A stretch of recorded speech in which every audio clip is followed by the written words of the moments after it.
Hi, everybody. I'm Chandan Dang from SecureNow, and I'm delighted that you've all joined us here today. Many of you have sent questions and responses already to the invite that we had sent you for this session. So today's session is a guide. It's a kind of a workshop. I hope you people all enjoy what you do when you spend this time together with us, and you're able to derive some benefit. Uh, do make your notes. So if you need a minute right now to pick up a piece of paper or something to write with, or you want to open your notes app on your phone or your tablet, do that. Take that minute now. Our session today is a guide to creating and living powerful New Year's resolutions. Okay, so I hope you've picked up your pen and paper and kept it handy. And I'll just move to the next slide and you can settle down in case you need to. So what are resolutions? And why are they made at New Year's? Fundamentally, resolutions are nothing but goals. They are powerful commitments that we make to improve our lives. So they are goals that we make in order to improve our personal or our professional growth and development. Most of our resolutions today, however, are aimed at our personal growth because our organizations or our professions typically give us some professional goals. And those professional goals are, run on a quarterly, semi-annual, annual, or even longer-term basis. And sometimes they are timed at a different time of the year. For instance, most organizations start the professional year on the 1st of April each year. But New Year's, when 1st January comes across, is a time when many of us think a little about what we've been doing with our personal life and how we'd like our life to go from here. So this personal growth and development often translates itself into some kind of a resolution. And a very simple resolution that we'll deal with in today's session is, how do I lose weight? Now, that is something which probably 50, 60, or even 80, 90% of us may have had. So let's examine as we go along in this workshop today or in this session, how we can convert that resolution into something more actionable and something where we are more successful. So having said this, as I said earlier, resolutions can be made at any time of the year, even for personal goals or for personal objectives. So don't hold back. Today is 19th of January. If you have made your resolutions, just treat today's session as one more motivator for you to stay on that track. Maybe you can use some of the tips and learnings from today's session in order to make your resolutions come true quicker and more effectively. What's important about resolutions? The important thing about resolutions is not just what we make, but also how we set them up to achieve success. So let's move forward and let's see how we can take our personal goals or resolutions. And this matrix or this process even applies for professional goals and resolutions. So irrespective of personal or professional, how we should set them and how we should set up ourselves in order to make them successful and to make ourselves successful. Moving on. We always tend to set resolutions at New Year's time, or we often do. And this chart that I'm showing you is from Forbes magazine, and it's a 2024 top New Year's resolutions list. So Forbes magazine, which is an international magazine headquartered in the US, also has offices in many countries like India. They did an article which said, what are the top New Year resolutions for 2024? This article appeared very recently in the January issue. So it's not surprising that the top resolutions amongst the surveyed people, which were surveyed across countries, covered things like fitness, finances, health, including mental health, weight, improving diet, more time with loved ones, removing bad habits like smoking, learning a new skill, maybe getting into a new hobby, improving work-life balance. So you can see the list of all the resolutions that people mentioned when they were surveyed. And you can see that about approximately half the people said that they want to improve fitness, and about a third of the people said that they want to lose weight. So we'll take lose weight as the resolution. But typically, we also know that what happens is that our resolutions fail very quickly. In the same article, Forbes magazine in January 2024 noted that whether your resolution is to lose weight, to gain a better diet, to become healthier, to improve your relationships, to improve your finances, whatever it is, people also agreed that a lot of resolutions don't last beyond the first few weeks or the first few months.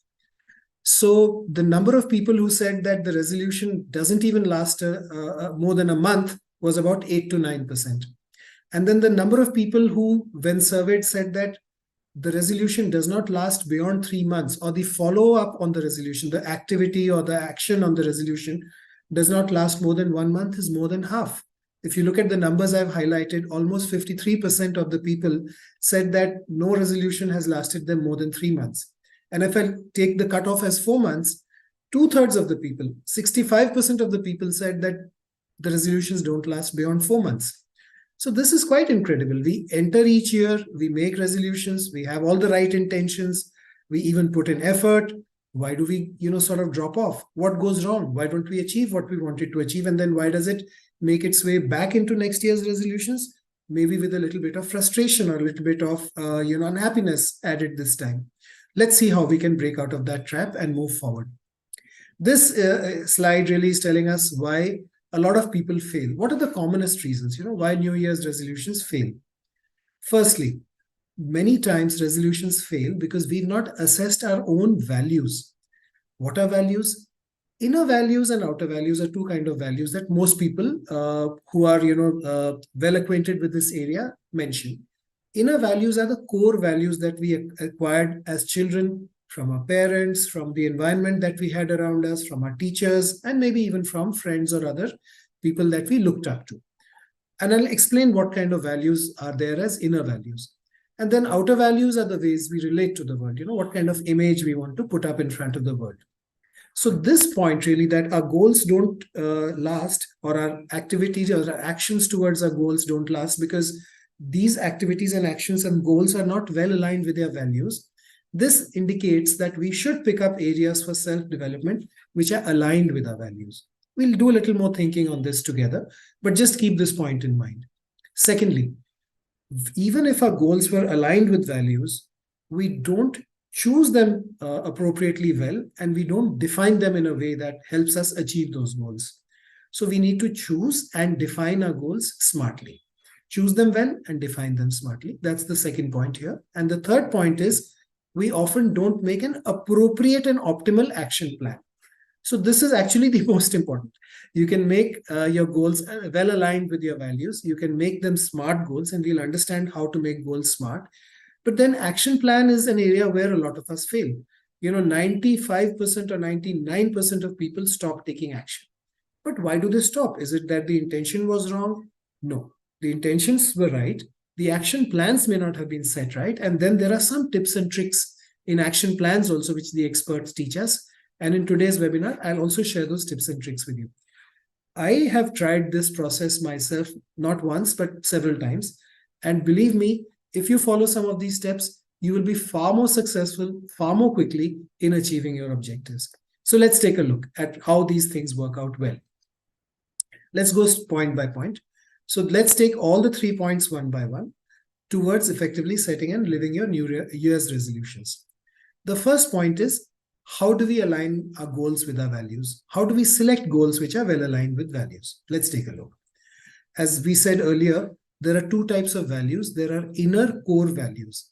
These are the things that our teachers, our parents, our environment, maybe our grandparents, maybe older relatives, and maybe some of our friends also taught us as children. Some experts have mentioned that the inner core values are mostly set by the time a child is 4 to 5 to 6 years old. So these actually derive back to our childhood. And they define our self-worth even at the ripe age of 25, 35, 45, or even older. Many of these core values or inner values help us to assess our self-worth. What are these core values? For instance, they could be honesty. Many of us have read as children, or we were told by our parents, honesty is the best policy. Do anything else, but never be dishonest. Jhoot nahi bolna. We've been told stories about how our mythological heroes, Lord Ram, Mahatma Gandhi, how they could not tell lies, across civilizations, across cultures. In American culture, there is a story about George Washington, their first president, how he could not tell a lie. So honesty, being truthful, these are very strong core values in a lot of us. Similarly, compassion, you should take care of the weaker ones. You should take care of smaller people. You should take care of those who need your help. So those values are also instilled in many of us, the value of compassion. Or self-reliance, always be independent. So many of our superstars and superheroes today come on interviews and they say, even though I was a girl, my parents always taught me apne पैरों पे खड़ा होना. So self-reliance is a value. Many of us unconsciously and consciously believe that strongly and practice it daily. Or health. We've often heard sayings like health is wealth. सारी दुनिया का धन इकट्ठा करने का क्या फायदा अगर सेहत ना हो. What's the point in accumulating the wealth of or the money of all the world if you don't have the good health to enjoy it? So wealth is another core value. Sorry, health is another core value, and so on and so forth. Like creativity, finding creative solutions or being an artist or whatever. These are some of the motivators that not only guide and drive our behaviors, but also help us to assess ourselves. For instance, if I go against my value, if today I had to speak a lie to somebody, I often feel guilty, I often feel dirty, I often feel, in some ways, imperfect inside. So these values help us to guide us, and they also create a judgment in us. So these are very important to stay with when you set your goals. In addition, I mentioned external values. Now, these are ways in which we present ourselves to the world. This is how we show our face to the world. So what is acceptable, what is not acceptable for me as a behavior is something which is part of my external values. For instance, is it okay for me to speak four-letter words in public? Personally, no. So that's an external value.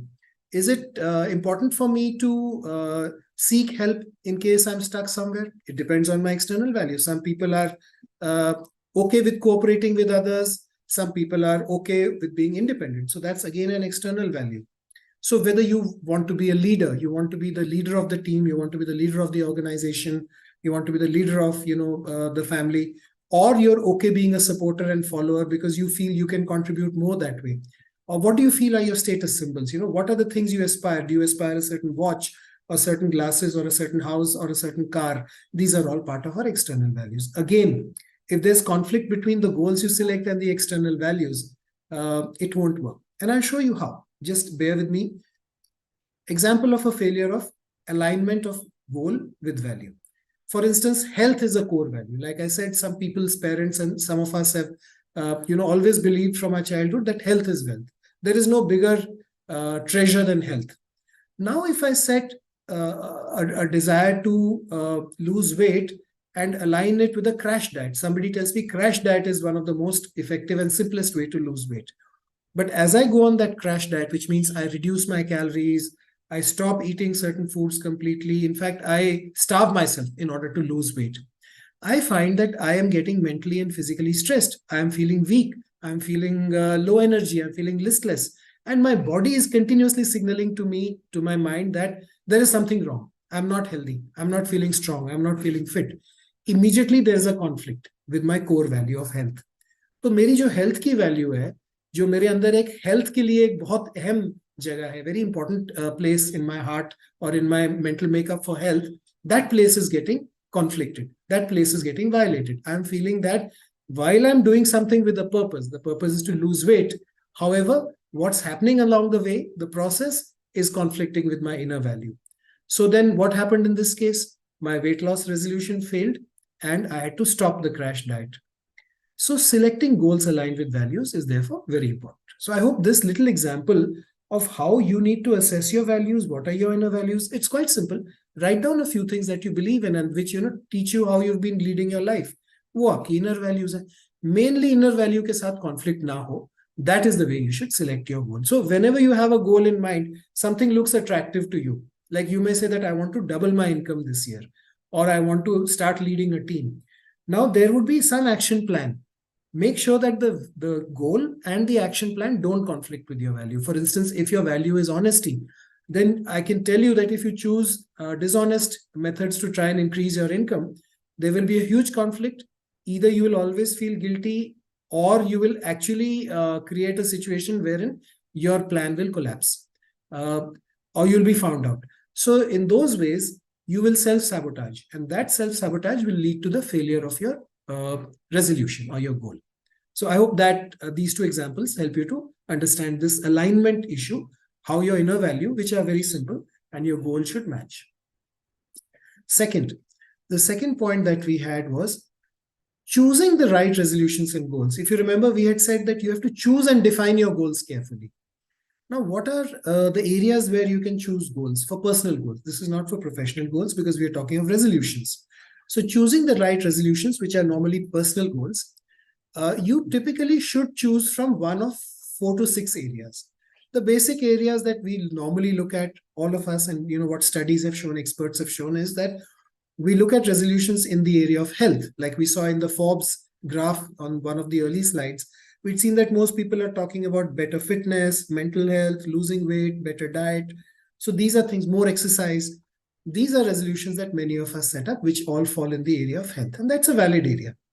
Another valid area to look at is relationships, whether it is to do with my family, whether it is to do with my parents, my in-laws, which are all my family, or it's to do with my relationships with friends, with my spouse, or in my office, or with my clients, or wherever. So I have multiple opportunities where I exhibit my relationship strength. What goal or what resolution do I have in the area of relationships? That could be an area for me to pick out. If I feel that I can improve, or if I feel that there is some great benefit which I'm missing out by not improving my relationships. Third, of course, is always career.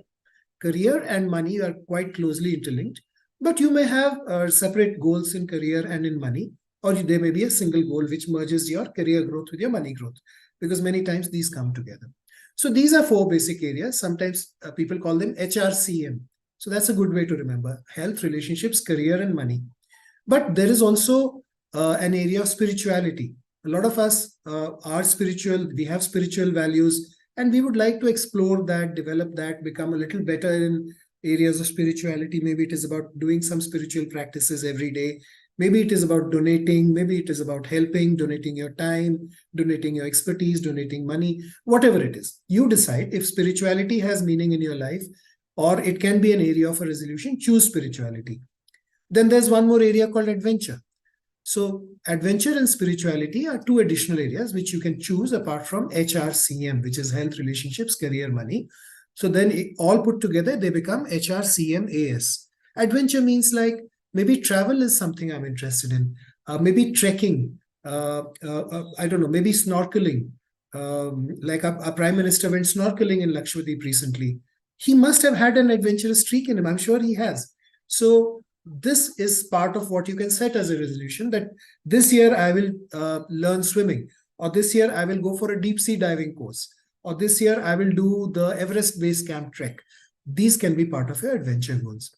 Sure, there can also be hobbies and other things, or upskilling. So you can fit those into this kind of area. Now, the whole idea of giving these 4 to 6 areas is that select 1 or 2 of these areas. One of the mistakes that often cause resolutions to fail is that people select many resolutions. There's no point selecting 6 resolutions. If you have 6 resolutions, then they are not New Year's resolutions. They will not work because there'll be too much you'll be trying to do extra when the new year starts. Maybe you divide them across the year. So some of them are New Year resolutions, some of them are Q2 resolutions, some are Q3, or in whichever way it fits out. But the whole point of this slide is choose only one goal in 1 or 2 of these 6 areas. Maximum you can choose 3.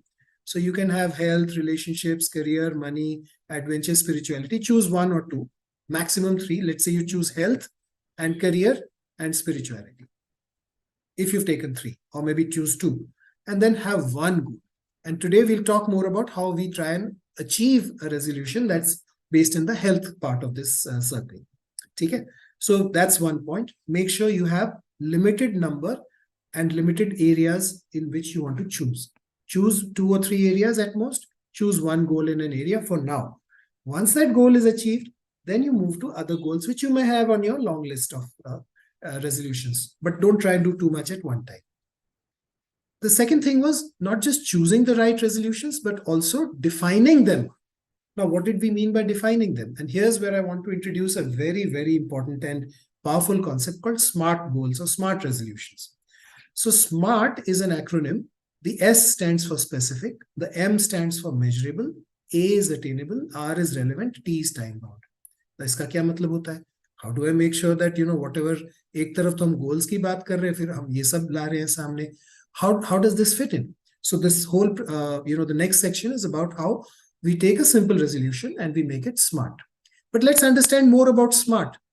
So for instance, the first S of the first letter S of SMART, which is specific, implies that you should avoid vague goals. Like for instance, when I started this year, I realized I had gained about 4 to 5 kilos, which is a lot between, let's say, October and December because of Diwali, other festivities, a lot of relatives dropping in, and lack of exercise because of the pollution.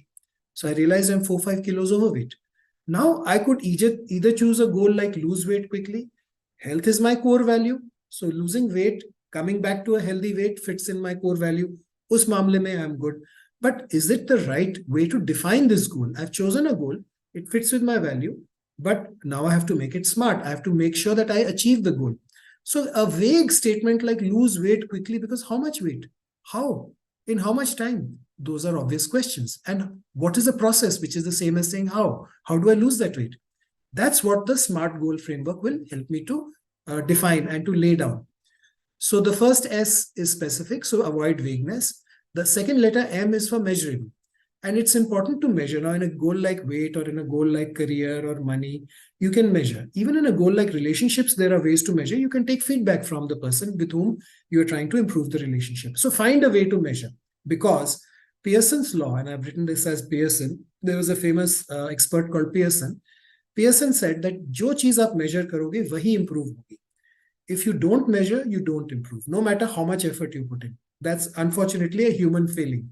So therefore, measurement is important. And he added one more corollary, which is that when you measure and report, the improvement is exponential. It's not just an improvement in 10%, 20%. It improves by multiplicatives. So 2x, 3x, 2 times, 3 times, 5 times, 10 times improvement. All you need to do is measure it and report it. If you're not reporting, you're losing an opportunity. But if you're not measuring, you can forget about it. So measurability and measurement is an important part of SMART goals, the second letter. Third letter, attainable. Attainable means set your goals which give you a reasonable stretch. Don't set a goal which is too simple, and don't set a goal which is too difficult. If you set a goal which is too difficult, you will give up maybe even without starting, or maybe you'll give up very soon after starting. A person who is earning 10 lakhs a year should not, as a single goal, say that I want to move from 2 lakhs to 10 crores in 1 year. That's not a smartly attainable goal. It's a very, very stretch goal. At the same time, a person who's earning 10 lakhs a year, if he says, I want to earn only 10 lakhs, 10 lakhs and 10,000 next year, that's no stretch. Your mind will give up. It will say, this goal is not exciting me, because you have to engage in your mind. You have to excite your mind. So set yourself a reasonable stretch goal, which is realistic and which can be achieved, but also give yourself a stretch. Don't make it so simple that your mind says pointless. This is just too silly. Why am I wasting time? 10 lakh to kamai raha hu, 10 lakh 10,000 kamane mein kya dikkat hai? 5 या 10% या 15% increment तो मिल ही जाएगा. तो ये resolution क्या हुई, गोल क्या हुआ? If you understand what I'm saying. And as I said, if that person earning 10 lakhs wants to reach 10 crores, then make it a series of achievable goals. So start from 10 lakhs, go to 12 lakhs this year, including maybe your incentives and other things. And then say, if I was to do certain further steps, maybe in 3 years, I can move from 10 lakhs today or 10 lakhs last year to, let's say, 20 lakhs or 15 lakhs. I will do this, I will do that. Now, if you stack these achievable, attainable levels rather than one, unattainable jump, you will actually be able to more successfully attain your goals. So to achieve bigger objectives, stack up smaller achievable goals or attainable goals, on top of each other. And then the R of SMART. So we've covered S, specific, M, measurable, A, attainable, R is relevant. Make the goal relevant to you. One way of making it meaningful or relevant is to align it with your values. The second way is to also check that, does this make sense? For instance, let me give you an example. A friend of mine joined French classes. Now, should I join French classes? Is it relevant to me? That person has an aspiration to become an interpreter. I am working in a different industry, and actually French is not going to help me either professionally or socially or personally that I can think of. I think I have a love for languages. I think I like to spend time with that friend, but I don't need to learn French because that eats up my time and my mental resources in doing something which is not relevant. I could do something more relevant. And if socially I desire to spend time with that person, I can find other ways of doing it. I don't need to start a French class just because somebody is doing it or because it occurred to me. Make sure that what time and effort you're spending gives you a result which is relevant. So that's the R. And the fifth one is time bound, which is that by when do you want to achieve? Okay, so specific, measurable, attainable, relevant, and time bound. I mean, the SMART acronym, these 5 letters SMART, make it simple for you to remember SMART, but then what does each letter stand for? Try and make a note of it. But let's deep dive. We'll go deeper into this. Now let's see, and you can make a note of what SMART stand for in case you need to. This shown on this page, and it will be shown on next few pages also. So a specific SMART goal setting is, I have a simple weight loss, resolution. And my resolution was that on 1st of January, I thought, let me lose 6 kilos, right? For whatever reason. History jo bhi tha, I have to have some good reasons ahead also. But now I've made it a little specific. I've said 6 kilos. Had I just thought, let me lose weight, then it is absolutely not SMART because it has no specificity. And then the other MART, which are part of SMART, also are not working. So let's see how I can make this lose weight this year a little more SMART. Okay, let's look at specific. So the S, or the specific goal setting process, or the specific part of the process, includes defining who, what, where, when, and how. And you can include the why also. So very simple. Who is going to lose the weight? I am. How much do I want to lose? So I thought about it. I used to be good at a certain weight, maybe 70. Now I'm 76. I say, okay, I should come back to my weight pre-October, which is 70. So I've defined I want to lose 6 kgs. So that is how much or what. Now when, which is also a question here. So by April 15th. Now why April 15th? I put a why also. Because then I will start fitting into my pile of clothes of last year's summer, which otherwise will become outgrown clothes. I will not be able to wear my summer clothes from April. They'll be lying in my cupboard and I'll have to buy new clothes because, my waist size has increased, my shirt size has increased, whatever. So I need to fit into my pile of clothes. Second, I want to feel happy with my self-image. Like I said, health is my core value. My self-image is being conflicted because when I do a self-assessment, I keep thinking I've become fat. My belly is protruding. I'm not fitting into my clothes comfortably. My belts need to be loosened. So my self-image is going down. So I want to come back to feeling confident and happy. That's another important why, because now this is in alignment with my goal. This objective of losing weight is actually helping me realign with my core value. Then the next part is there is a cousins wedding happening in April and I want to really shine at that. I want to meet new people. I want to impress people around me. People should come and look at me and say, wow, looking good, man, or whatever. So I've got a timeline of April also. So this question of when is also being partly answered in the specific only. So that sets up a very good start of how this achievability of the SMART goal is really being set up just by defining it in this SMART process. So let's move forward to M, measurability. So let's see how, now that I've been a little specific about my goal, how do I create the measurability? So the measurability is simple: how much, how many, how fast, etc., etc. It's very simple. So if it's a weight loss goal, it's quite simple. It has to do with amount of weight. Now I've defined the process in this measurability part. Since I have 12 weeks, because let's say between 19th January and 15th of April, there is approximately 12 weeks. It's about 3 months. Now I have 12 weeks to achieve this weight loss target. I divide 6 kgs by 12. 6 by 12 is half. So I have to lose half a kg per week. If I lose half kg every week systematically, then by the time I'm at 15th of April, I would be approximately 6 kgs down.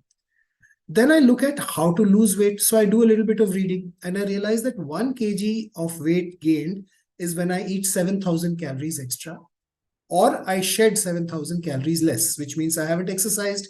And normally it's a combination of both diet and exercise, which helps us to manage our calories. So if I have to reduce 7,000 calories per kg and I want to lose half kg per week, I have to reduce half of 7,000 calories, that is 3,500 calories every week. Divided by 7 days, that is 500 calories per day. Now, this happened automatically. I didn't think of this example, I just thought of 6 kilo agar lose karna hai, because that was my situation. But it can be as simple as that I realize that I have to lose 500, or I have to create a deficit of 500 calories per day. And then I worked out partly that deficit will come from eating less, and partly it will come from working out or walking or whatever more.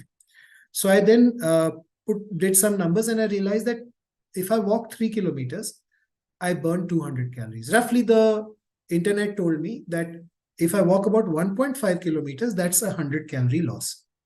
So I said, अगर मुझे 3 kilometre मेरे लिए चलना feasible है. It's not easy, थोड़ा सा stretch है, लेकिन मैं 3 किलोमीटर चलने का, let me try and make a resolve. If I walk 3 kilometers every day, I'm losing 200 calories every day because of that. But I still have to lose another 300 because my target was 500. So then I realized that if I also eat 300 calories less, then I have made my target real. I have been able to drop 500 calories every day. If I do that for a week, 500 into 7 days is 3,500 calories, which is half a kilo. So I am now able to achieve a half kilo weight loss by eating less and exercising a little. And that way, over 6 weeks, I will lose 3 kilos, and over 12 weeks, I will lose 6 kilos. So that's the way I have planned it out. But I've put in a measurability. Now let's see how I make this happen. So measurable ke baad we have attainable. Now I have to check कि मैंने ये plan तो कर लिया, and actually ये one step plan नहीं था. I earlier thought कि मैं walking कर लूंगा, then I realized I'll have to walk much more. I said realistically in the morning I can walk 2.5 to 3 kilometers. 40 minutes, 45 minutes का walk possible है. उसके basis पे मैंने 3 kilometers डाला. So 200 calories why reduce from 3 kilometers, because as you remember, I said 1.5 kilometers walk is approximately equal to losing 100 calories. So if I walk 2 times 1.5, that's 3 kilometers, I've lost 200 calories.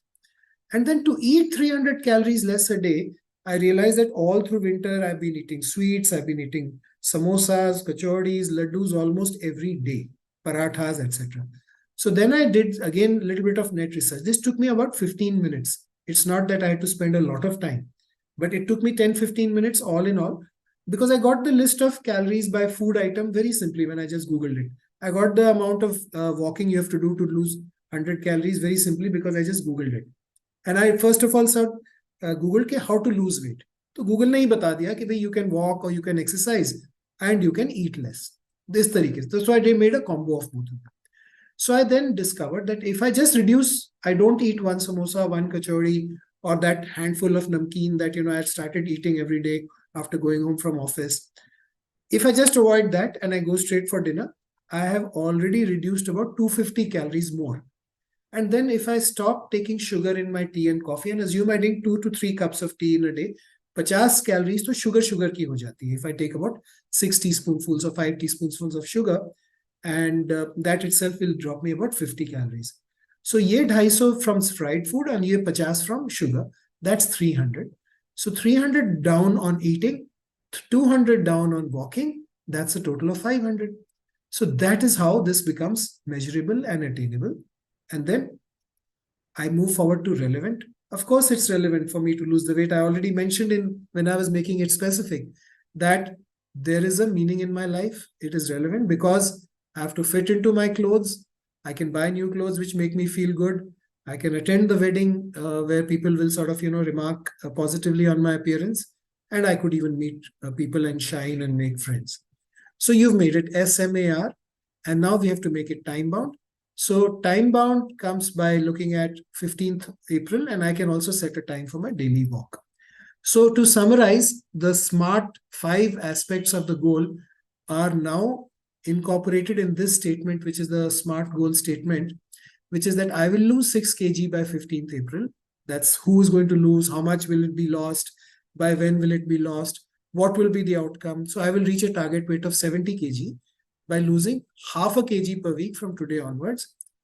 I will achieve this by walking 3 kilometers every day in the morning at 7 a.m. So I've made it time bound, I've made it measurable, and eliminating fried food and sugar from my daily diet. Already हमने calculation कर दिया. Walking will help me with 200 calories, fried food and sugar will help me with 300 calories. So my daily 500 calorie deficit is achieved. And finally, remember measurability and Pearson's law. Whatever is measured happens. Whatever is measured and reported happens exponentially faster.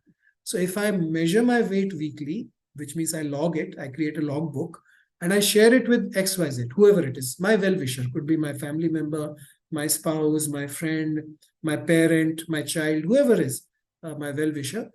I know that they'll not take it otherwise, but they will congratulate me. They will encourage me to do more of the same, and they will, be happy that I'm growing, I'm achieving, I'm growing in my resolution achievement. So once I do that, this is my SMART goal, right? I've defined what, how, by when, why, and the reporting and measurability is also there. Measurability and reporting. Okay. So we've come to the SMART part. We did 3 things so far. I want you to just recap with me for a moment. First is we said, what are typical resolutions and why do resolutions fail? And we said resolutions fail because they're not aligned to values. They fail because they're not well selected, that is well chosen and well defined.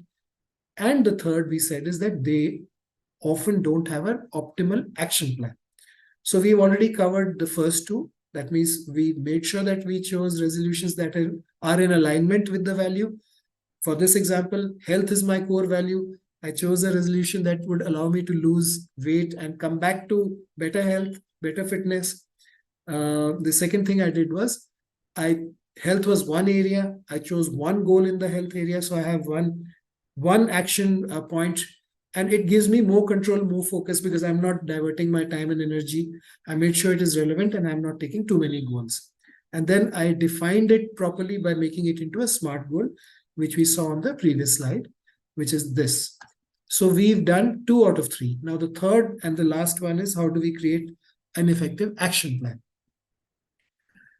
There is a very, very good author called James Clear, and he wrote a bestseller in 2018 called Atomic Habits. It's about 6 years old now, this book, 5.5 years old, but it just sold and sold and sold. I would recommend that you take a look at this book if you get a chance, Atomic Habits.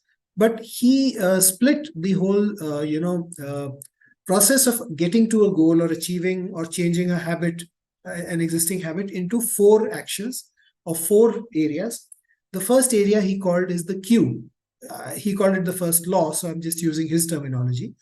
The cue is something which creates, which gives you a signal to do something. For instance, every time I reach home, as soon as the door opens and I enter, my first thing upon the door closing is to take off my shoes. Because in our house, we have a rule that you walk in and you take your shoes off at the door, because your shoes will bring in a lot of dirt and all. And we don't want that dirt going into the bedroom and on the carpets and all that. So we take off our shoes. The cue is as soon as I enter. And similarly, as soon as when I'm planning to walk out of the house, I remove my indoor slippers and I wear my outdoor shoes. So that's the cue and that's the action. Here, if I want to start walking every day, I have to create a cue and make sure that the action is obvious. So one cue that I could do is, I know I have to wake up at in time and leave my house at 7 a.m. and walk for 3 kilometers. So what I do is I keep my walking shoes and my tracksuit at bedside. Okay, walking shoes in my house I don't keep at the bedside because they don't come inside the house. As I said, they are just inside the door in the shoe rack. But at least I keep my tracksuit at the bedside. So when I wake up, my eyes fall on the tracksuit and it's obvious that after I brush my teeth and visit the toilet, I have to go for my walk. So that's a cue and the action is immediate. And the second is, I want to eat less sugar and namkeen and fried food. So I remove sugar from the table and from the kitchen, and I remove the fried food from the cupboard in which I've kept all those jars. I give them away.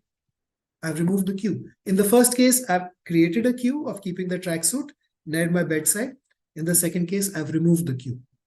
That is how powerful the cue is. Now, if I want to add sugar to something, there is absolutely no temptation. In fact, I've stopped missing sugar since I stopped having sugar. That's as simple as that. So you remove or you add a cue, and that makes the habit or the action obvious. The second C, or the second law that James Clear mentioned, is craving. Craving is, give your mind and give your body something that makes that action that you want to do attractive. Make your body or your mind crave that action. Like, I want my body to crave having a walk when I get up. Now it's become a habit. So now actually when I get up, it's very automatic, brush my teeth, and then wear my tracksuit, go out and start walking. But in order to especially create that craving in the first few days, you can buy a new pair of shoes. You can buy a new pair of track pants or tracksuit just to make yourself feel happy, right? Or if you don't want to spend the money, or if there's no reason to spend money, listen to interesting audiobooks.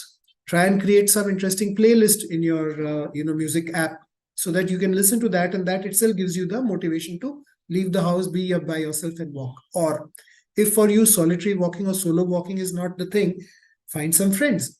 So I have found some friends just by looking around and by talking to few people, and by going out on the walk itself, you meet some people. Some of them I knew from before, some have become my friends now. So just that social motive is also a craving. Sometimes it helps in other ways also. If I'm late, they call up. So I even if I'm lazy in getting out of bed and I get a call at 7:05 or whatever saying kahan hai bhai, then I know that they're waiting. I say, yeah, sorry, late ho gaya. You make the first round, I'll catch you by the time you're at the second round, because we walk in a certain circuit which is about 1 kilometer. So we walk that 3 times. So I complete that third kilometer later, but I make sure that that also helps me to want to go out for the walk. So the second is the way you create a desire or a pull, the craving to go out for the walk. The third is response. Now James Clear calls it response, but essentially what he's saying is make it easy. If you make this habit or this action very difficult, then your body or your mind will tell you bahut zyada hai, nahi ho pa raha hai. So don't do that. For instance, when I started walking, I didn't load myself by trying to find a group that was walking very fast, even though I wanted to walk fast, walk briskly, and make the most out of my time. Initially, I started walking slowly and easily.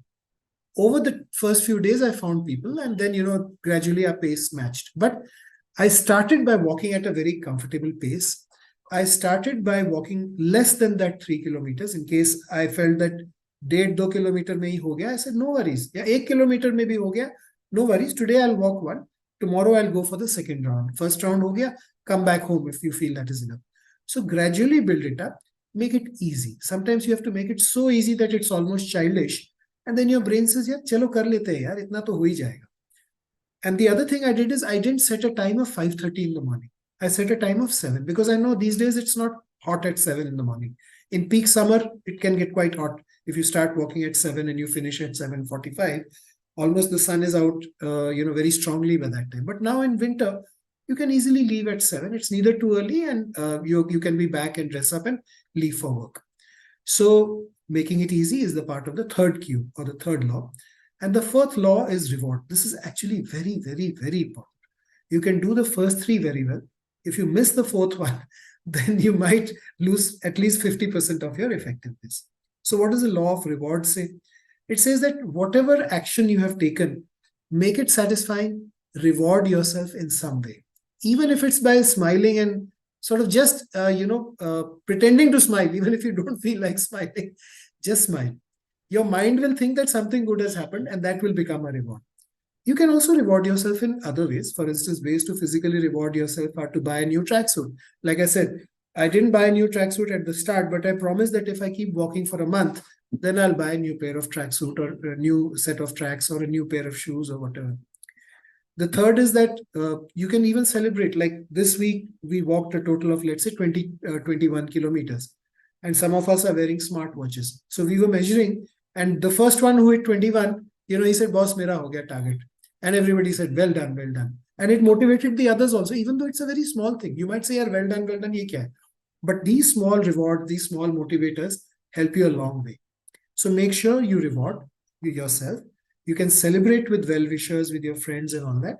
And also, the reward part is also to do with logging in and reporting. As we said in Pearson's law earlier, once you log in, once you note down or you measure, and you report your results and your success, or even your lack of success, it makes you stronger. It motivates you more to continue and to become better. So in these 4 cues, or in these 4 laws, James Clear has also captured a similar sentiment. And this is a very, very interesting and powerful framework. I suggest you make a note of it. You might have already made a note of it. Otherwise, I'll give you a minute while you guys make a note of it. There's cue, craving, response, and reward. Okay, So we are in the third and last part of how we make our New Year resolutions effective and how we are able to live them in this new year. Let's move forward. There is something called the support system. Get an accountability partner. Now, this is a complicated name, keep accountability partner, but it's nobody. This is your friend, this is your co-worker, this is a person who is at home with you, this could be a parent, this could be a friend that you text, or it could be, I don't know, it could be social media, whatever. Once you declare that I want to lose this much weight or I want to walk this much or whatever it is, you report to them. It's again in line with Pearson's law, and they actually track and hold you accountable. So if I didn't wake up today and my friend calls me up and says, "Tu kyun nahi aaya?" then I know he's my accountability partner, he or she. So that helps me to stay accountable to them and to stay accountable to myself. So I don't miss the action, because improvements are always made from small incremental actions that are repeated. If you keep repeating that incremental small action, you will achieve a very high level of success. So you want to make sure that you don't miss that action. If it's a regular action planned every day, every hour, every week, it should happen. If it's okay to miss once, it's okay also sometimes to miss twice. But if you start missing more than that, that action gets dropped. So you miss all the work that you did prior, especially the planning, the thinking, the strategizing, and then all the activity that you did till the time you stopped typically goes to waste. So it's not worth doing that, because you'll be already up the ladder. So an accountability partner, as I said, is somebody who knows about your goal, who supports you, and somebody with whom you can share your daily or weekly progress and who applauds your success and also pulls you up if you fail. That's also important. If you don't do your action, you fail, then the accountability partner actually, you can have a system of penalties. So you can say that if I miss my daily walk once, I will pay 100 rupees to my accountability partner. If I miss twice, I'll make it really big, make it like 2,000 rupees or 5,000 rupees. So you never miss twice, because the accountability partner will make sure that you pay. And you have to find a person who is going to make sure that you pay. So make it so difficult to miss the second day consecutively that you don't miss it. That's also the penalty part is also an important part of how an accountability partner or your support system can help you. So this is the second sub point of setting processes to help you achieve. And the third is, of course, the celebration or the reward, the self-reward. Remember, there are opportunities for obstacles and setbacks at every part of your journey. You should not miss any significant or small achievement. Miss no opportunity. Celebrate every win. If you finished one round and you have to take 3 rounds, just pat yourself on the back if there's nobody else. Or say to your walking partner, "Maza aa gaya yaar, pehla round to bahut acha hua." Even if your legs are paining, your back is aching, you're panting, it doesn't matter. I mean, don't take it to that point. But even if it happens on a particular day and you've just done a very little, reward yourself, congratulate yourself, reward the other person, celebrate in some way. Even small wins which seem insignificant. Arey, ye to bachchon wala kaam tha yaar, iske liye kya? Don't say it like that. Say, "Wow, acha ho gaya. I'm so happy. Congratulations, you achieved this much." The other person will really feel happy, and it keeps the motivation going. It's important to do that because, as I said, obstacles come, setbacks come. These celebrations, these congratulations, and this gratitude that you show to yourself and to others makes you resilient and strong despite the obstacles. And these large obstacles suddenly start looking very small, because this sense of achievement and joy helps you to overcome all the obstacles and setbacks that come in your path. So these are the 3 steps really of how you can achieve your resolutions. So embrace the journey of personal growth and development and professional growth and development. You can set the SMART goal framework. You can use the SMART goal framework even for your professional targets in case your organization is not already doing it. Remember, success and growth is made up of small actions repeated regularly. So each step that you take, each step, even though it may be small and even though the results may not show initially, each step represents an opportunity for learning and self-improvement and leads you to a more fulfilling and successful year. So I wish you all on this webinar a very happy 2024. I hope this session would have helped you to understand how to make resolutions, what to keep in mind when you're making a resolution, how to choose your resolutions, how to make them smart, and then having made the plan with the SMART resolution, how to actually achieve it, by using the James Clear framework, where you have a cue, a craving, then you have a response, which is the action you take and the reward for that action, how you can set social support through accountability partners, and then how you must celebrate and reward yourself for every success. So thank you all, and I would love to have questions. If you have questions, forward them to me and I'll speak out the question and also respond. I look forward to any response, any feedback, positive, not positive, suggestions, questions. So we have time. I would love to hear from everybody who's on this webinar. Shraddha Kalpande, sir, how to stay consistent? Because we know that you are the one who is going to judge. So feel like if one day miss, then it's okay. Every time I take resolution, but after a few days, I start lacking. Excellent. Lovely question, Shraddha. Thank you for sharing. This happens to me all the time. It happens to all of us. So don't blame yourself for lack of consistency. Use the framework, the James Clear framework that I said. Firstly, make sure that you are on the right track. Use the smarter framework. Use the value alignment framework that I shared. Check what are your values. You can just write down few points that you always believed in from childhood. Make sure your goals and your activities are in line with your values. Make your goals smart. Itna ho gaya. Now you have to be consistent. So to be consistent, use the 4-part framework that I shared of James Clear. Create a cue, create a craving, make it simple, and then, create the response, which is the walking, as I gave the example, and then reward or congratulate or write down in your diary every day, I'm so happy I walked, 3 kilometers every day or did the action, and have an accountability partner. Report your success, report your failure to somebody. Agar aap apne andar ghuta rakhenge, then you will not be able to actually manage that success or that failure well. But if you have somebody you can confide in, and you can tell them, yaar, main 3 din se miss kar rahi hu, or I've done very well for 3 days. That will work both ways. When you do well, the accountability partner's response will help you to continue. If you miss out, the accountability partner should be, and you should have a contract to have some kind of penalty. The fear of the penalty should also help you to stop being inconsistent. So I hope this helps. The entire session today had a few points here and there. So I hope these responses from me are going to help you. Shraddha has responded. Thanks, Shraddha. Very sweet. She has written, thanks. All the session was very good, sir. I got many tips, sir. Thank you. Thank you, Shraddha. I appreciate your feedback. Next question, how to overcome the challenge of procrastination in pursuit of resolution? Absolutely right. So procrastination typically happens because A, you've not taken the time to set your goals. B, you've not set the process of SMART goals. And C, then you don't have the activity plan, the optimal activity plan that we've just spoken about.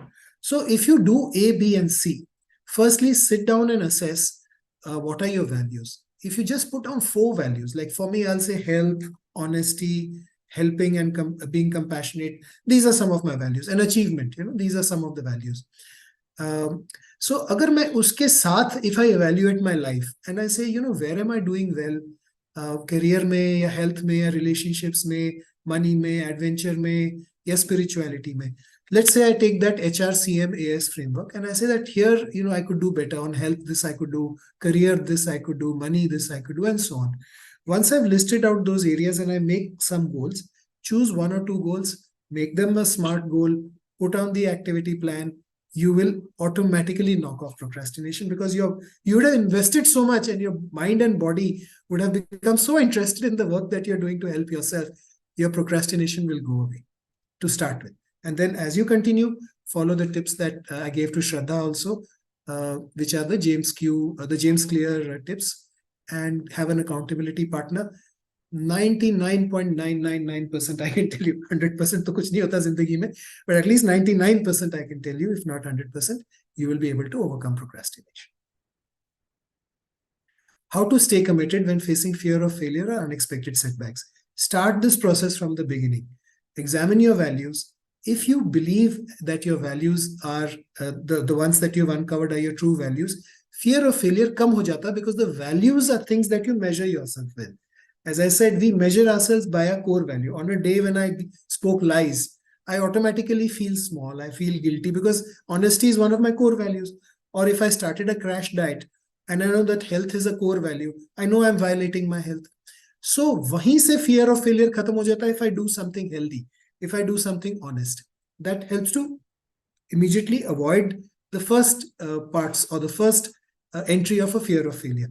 Then you work it out logically through the SMART goals framework. That gives your body and mind the assurance कि हाँ ये system तो ठीक लग रहा है. This person, or I have thought through very carefully कि why am I doing this? How will I do it? How will I measure it? How will I report it? Is it achievable? Is it relevant? तो logically भी आपका mind और emotionally भी आपका mind उसमें convince हो रहा है. And then you start the actions, the procrastination, the fear of failure, and all that goes away. And as I said, obstacles, setbacks, and all that, when you reward yourself, you have a group of friends that become your accountability partners, or your spouse, or your children, or your friend, or your parents, whoever. You put one accountability partner to whom you make yourself answerable. Then the unexpected setbacks, the fear of failure, and the obstacles, they all tend to become very small, and you are able to overcome all of these. Great question, however. Thank you for asking. How to weight and manage or balance multiple resolutions simultaneously? Another great question. Look, resolutions need to be taken in moderation because they all involve energy, change, effort, and sometimes stress. So you should take one or two areas that you want to improve yourself in, like health, relationship, career, money, adventure, spirituality, or even skilling, hobby, etc. एक या दो areas लीजिए at a time. Your mind should focus on not too many things, but one or two things. Typically, they say the mind can focus on only three things. Already your career and your family keep you stressed in different directions. Now you want to add a resolution. Keep one or two resolutions at a time. You may have 10 things to do in your life at this point at this stage, but split them up. As I said, some resolutions can be for this month, this quarter, or even this year. Move some others into later years, later months, later quarters, and then focus on achieving them one by one. So then you're not trying to juggle too many things at the same time. And you are doing things which, see, as you keep taking each step and succeeding, it gives you more strength to take the next step. So make sure you take one step at a time, or at most you try and do one thing in two directions. One thing, that means in two resolutions at a time. 3 would be a lot. More than 3, definitely don't do. And then you'll stay more focused. I hope that answered the question. Thank you. Thanks, everybody.